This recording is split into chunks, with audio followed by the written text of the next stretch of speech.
Friends, இன்றைக்கி பார்த்தீங்கன்னா பன்னீர் butter masala தான் செய்ய போகிறோம். என்னோடய ஸ்டைலில் பண்ண போகிறேன். இது பன்னீர் வந்து நானே ரெடி பண்ணிட்டேன், கடையிலலாம் வாங்கலை.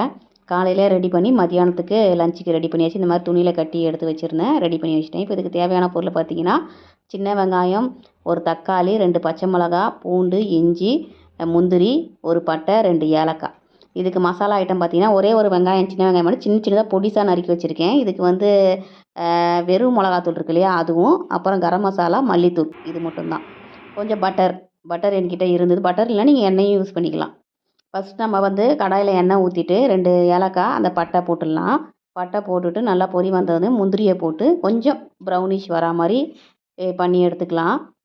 ப்ரௌனிஷ் வந்ததுக்கு அப்புறமா அதில் வந்து பார்த்திங்கன்னா 2 பூண்டு எடுத்து வச்சுருக்கோம் இல்லையா, பூண்டு, இஞ்சி போட்டுக்கலாம். போட்டுட்டு 2 பச்சை மிளகா வச்சுருந்தோம், அதையும் சேர்த்துக்கோங்க.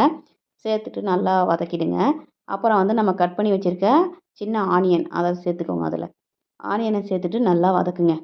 கொஞ்சம் நல்லா வதங்கி வரணும் ஆனியனோடது. ரொம்ப வதக்காமல் விட்டுற போகிறீங்க. நல்லா வதங்கி வரும்போது எடுத்துக்கலாம். நல்லா வதங்கணும். வதங்கினதுக்கு அப்புறமா கொஞ்சமாக உப்பு போட்டுக்கோங்க. கொஞ்சம் வதங்கிறதுக்கே நம்ம கொஞ்சம் உப்பு தேவைப்படுது இல்லையா, உப்பு போட்டு கொஞ்சம் வதக்கிக்கோங்க. நல்லா வதங்கினதுக்கு அப்புறமா ஒரு தக்காளி, நிறைய தக்காளி வேண்டாம், ஒரு தக்காளியே போதும். நிறைய தக்காளி சேர்த்தா புளிப்புத்தன்மை வந்துடும். தக்காளியை போட்டுட்டு நல்லா வதங்கிடுச்சு பார்த்தீங்களா.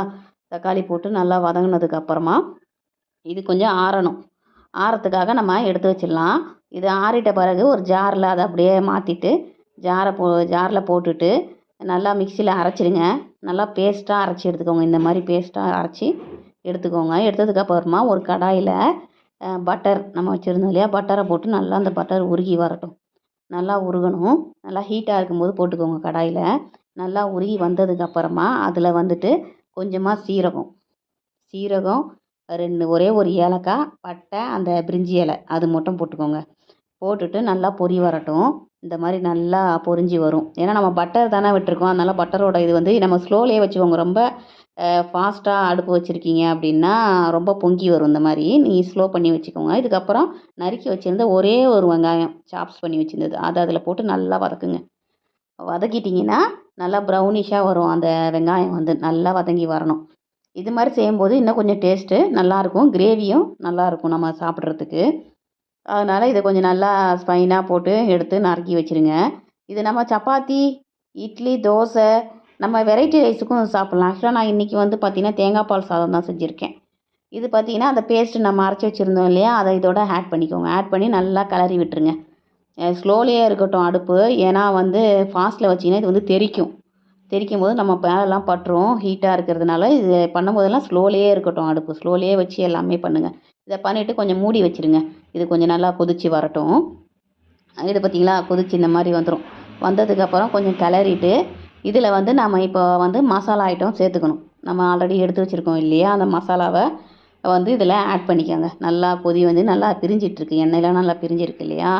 இந்த டைமில் வந்து நம்ம மசாலாவை சேர்த்துக்கலாம். இப்போ நம்ம வந்து வெறும் மிளகாத்தூள் இருக்கு இல்லையா, அதுவும் கரம் மசாலா, கொஞ்சமாக மல்லித்தூள் சேர்த்துக்கோங்க. சேர்த்துட்டு நல்லா கிளறி விடுங்க. கொஞ்சம் உப்பு போட்டுக்கோங்க. நம்ம ஆல்ரெடியே வெங்காயம் வதக்கும் போது கொஞ்சம் உப்பு போட்டிருக்கோம். அதனால் இதுலேயும் சேர்த்து கொஞ்சம் உப்பு போட்டுட்டு நல்லா கிளறி விட்டுருங்க. நல்லா கிளறி கிண்டி வரும். இது பண்ணும்போதெல்லாம் நம்ம வந்து கேஸு ஸ்லோவில் தான் இருக்கணும், ஹை ஃப்ளேமில் வைக்காதீங்க. ரொம்ப மீடியம் ஸ்லோலேயே வச்சுக்கோங்க. வச்சு நல்லா கிளறி விடுங்க. கொஞ்சம் மூடி வச்சுட்டு இந்த மாதிரி நல்லா எல்லா இடத்துலையும் இந்த இது ஸ்ப்ரெட் ஆகிடும். கொஞ்சமாக அரை கிளாஸ் தண்ணி மட்டும் விடுங்க. ஏன்னா ரொம்ப கெட்டியாக இருந்தது இல்லையா, அரை கிளாஸ் தண்ணி விட்டு நல்லா கிளறிட்டு மூடி வச்சுருங்க. நம்ம நல்லா கிளறிட்டு மூடி வச்சிட்டோம் அப்படின்னா அந்த பட்டர் வந்து நல்லா பிரிஞ்சு வரும் நமக்கு. கொஞ்ச நேரம் அதுவே உள்ளுக்குள்ளே கொதித்து நல்லா அந்த பச்சை வாசல்லாம் போகிற வரைக்கும் நல்லாயிருக்கும்.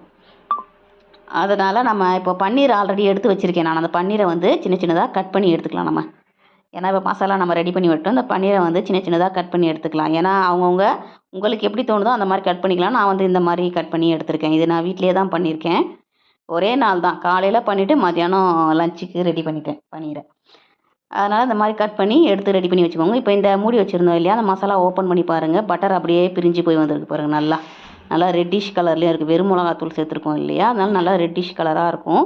நல்லாயிருக்கும் மசாலா ஆக்சுவலாக சாப்பிட்றதுக்குமே. அதனால் இப்போ நல்லா இது கொதித்து நல்லபடியாக வந்துருச்சு. நல்லா வந்ததுக்கப்புறம் நம்ம பன்னீரை இப்போ கட் பண்ணி வச்சுருக்கோம் இல்லையா, அதை வந்து எல்லாத்துலேயும் ஒரு பக்கமாக சேர்த்துக்கோங்க. கொஞ்சம் கொஞ்சமாக சேர்த்துக்கோங்க. ஒரே இடத்துல போட்டுறாமல் கொஞ்சம் ஸ்ப்ரெட் பண்ணி போடணும் பன்னீரை. ஸ்ப்ரெட் பண்ணி போட்டுட்டு நல்லா மெதுவாக கிளறி விடுங்க. ரொம்ப போட்டு கிண்டுனீங்க அப்படின்னா பன்னீர்லாம் உடஞ்சிரும். அதனால் கொஞ்சமாக போட்டு நல்லா கிளறி விட்டுருங்க.